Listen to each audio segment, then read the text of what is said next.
salaam sama gars yi dal leen ak jàmm sama chaîne YouTube bi ci vidéo bi dama leen a bëggoon a won nan ngeen def ba modifier seen mot de passe My Canal bi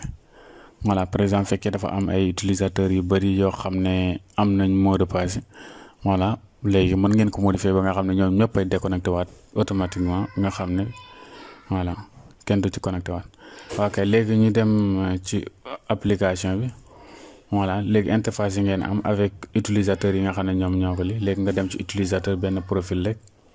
voilà léegi après nga bës ci profil bi fay ci kaw voilà léegi da ngay gis ci suuf mon compte voilà léegi soo wàccee ci suuf gis nga modifier mot de passe par exemple fii nii voilà léegi fii ñu patiente léegi fii da ngay def mot de passe par exemple. léegi après ci suuf ngay def nouveau mot de passe bi après nga valider léegi ni soo ko defee rek mot de passe bi day modifier ok jaa ngeen jëf sama gars yi ñu ngi yemale fii vidéo fekkee vidéo bi neex na ñaa ngeen abonné te partage jaa ngeen jëf